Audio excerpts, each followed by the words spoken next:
السلام علیکم ورحمۃ اللہ وبرکاتہ۔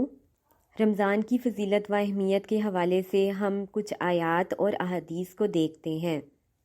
جیسا کہ سورۃ البقرہ کی آیت میں ہے، مومنو تم پر روزے فرض کیے گئے ہیں جس طرح تم سے پہلے لوگوں پر فرض کیے گئے تھے تاکہ تم پرہیزگار بنو۔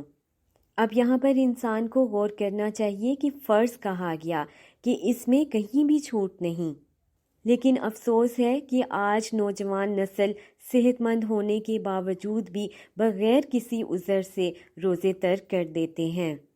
گرمی زیادہ ہوئی تو روزے کو ترک کر دیا، چھوٹی سے چھوٹی کوئی بات ہوئی تو روزے کو ترک کر دیا، کوئی ضروری کام ہوا تو روزے کو ترک کر دیا، کہیں جانا ہوا یا کسی نے آنا ہوا تو روزے کو ترک کر دیا۔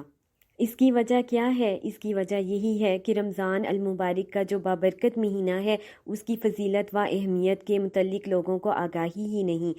اس کے لیے ضروری ہے کہ والدین کو چاہیے کہ اپنے بچوں کو رمضان کی فضیلت کے متعلق بتائیں، کیونکہ اگر انسان نے اپنی صحت کا خیال رکھنا ہے تو ڈاکٹر کہتے ہیں کہ پرہیز کرو، کھانے پینے سونے اٹھنے کے آداب جو ہیں وہ اپنائے جائیں تو زندگی آرام سے گزرے گی۔ لیکن اگر اسلام کی روح سے دیکھا جائے تو یہی پرہیزگاری جو ہے انسان کی روح کو بھی خوشی دیتی ہے اور تسکین دیتی ہے، اور اسی طرح اگر آخرت کی خوشی حاصل کرنی ہے، اس کی سعادت حاصل کرنی ہے تو بھی پرہیزگاری سے ہی کام لینا ہوگا۔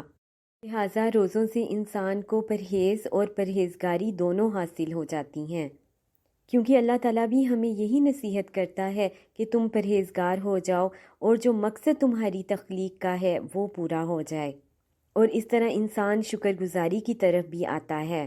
دیکھیں کہ روزوں کو اللہ کی طرف سے فرض جان کر اگر رکھا جائے تو اس کے ہزاروں فائدے ہیں۔ سب سے پہلا فائدہ تو یہ ہمیں حاصل ہوتا ہے کہ اللہ ہمیں دیکھ رہا ہے، اس کا تصور دل میں اجاگر ہوتا ہے۔ جب پورے ایک ماہ تک اللہ کے لیے انسان روزے رکھتا ہے تو چھپ کر بھی نہیں وہ کھاتا اور نہ ہی پانی پیتا ہے، کیونکہ اس کو ہر لمحہ یہ احساس ہوتا ہے کہ اللہ کی ذات اسے دیکھ رہی ہے۔ اسی طرح جو روزے دار ہے وہ مختلف طرح کی گناہوں سے وہ بچا رہتا ہے، یعنی وہ برائیاں جن کو روزمرہ کی زندگی میں وہ گناہ نہیں سمجھتا اور وہ ان کو کرتا چلا جاتا ہے، روزوں میں وہ ان کو ترک کر دیتا ہے اس خیال سے کہ میرا روزہ خراب ہوگا اور وہ ناقبول ہوگا۔ ایک ماہ کے اس تصور سے اس کی روزمرہ کی گناہ کی یہ حالت ختم ہو جائے گی، یعنی روزہ ساتھ ساتھ گناہوں کو ترک کرنے کی بھی ایک تربیت ہے۔ اور اسی طرح اللہ تعالیٰ نے قرآن پاک میں یہ بھی بتا دیا کہ یہ روزے چند دن کے لیے فرض ہیں۔ اب اس سے اللہ تعالیٰ کا ایک پیار بھی اپنی امت کے لیے ہے کہ اللہ کو اپنے بندوں سے کس قدر پیار ہے کہ اللہ انسان پر اتنا ہی بوجھ ڈالتا ہے جتنا کہ وہ سہ سکے۔ جیسے کہ سورۃ البقرہ کی آیت ہے، اللہ تعالیٰ کسی جان کو اس کی طاقت سے زیادہ تکلیف نہیں دیتا۔ لہٰذا انسان کو یہ سمجھنا چاہیے کہ یہ جو رمضان کا مہینہ ہے اس میں اللہ تعالیٰ نے بہت سے انعامات اس کے لیے رکھے ہیں جن کا وہ احاطہ کبھی نہیں کر سکتا۔ سورۃ البقرہ کی آیت میں اللہ تعالیٰ نے ارشاد فرمایا، اور جو شخص نیکی میں سبقت کرے وہ اس کے لیے بہتر ہے، لیکن تمہارے حق میں افضل کام روزے رکھنا ہے اگر تم جانتے ہو۔ لہٰذا اس مہینے کو بابرکت جانتے ہوئے افضل کام جو ہے وہ روزے رکھنا کہا گیا، اور ہمیں کسی بھی صورت میں اس افضل کام سے پیچھے نہیں ہٹنا۔ حضرت عبادہ بن صامت رضی اللہ تعالیٰ عنہ سے روایت ہے کہ جب ماہ رمضان المبارک آتا تو نبی کریم صلی اللہ علیہ وآلہ وسلم ہمیں یہ دعا سکھاتے، اے اللہ مجھے رمضان کے لیے صحیح سالم رکھ اور رمضان کو میرے لیے صحیح سالم رکھ۔ لہٰذا ہمیں بھی رمضان سے پہلے ہی ہمیں اپنے لیے دعا کرنی چاہیے کہ اللہ تعالیٰ ہمیں صحت کے ساتھ روزے رکھنے کی توفیق عطا فرمائے، آمین ثم آمین۔ روزوں کی اہمیت کا اس حدیث سے بھی معلوم ہوتا ہے کہ آپ صلی اللہ علیہ وآلہ وسلم نے کہا کہ وہ شخص بد نصیب ہے جو کہ روزوں کی برکتوں سے محروم رہا۔ آپ صلی اللہ علیہ وآلہ وسلم نے فرمایا، یہ مہینہ جو تم پر آیا ہے اس میں ایک ایسی رات ہے جو کہ ہزاروں مہینوں سے بہتر ہے، یعنی لیلۃ القدر کی رات۔ جو شخص اس کی سعادت حاصل کرنے سے محروم رہا وہ ہر بھلائی سے محروم رہا، اور آپ صلی اللہ علیہ وآلہ وسلم نے مزید فرمایا لیلۃ القدر کی سعادت سے صرف بد نصیب ہی محروم کیا جاتا ہے، اسے ابن ماجہ نے روایت کیا ہے۔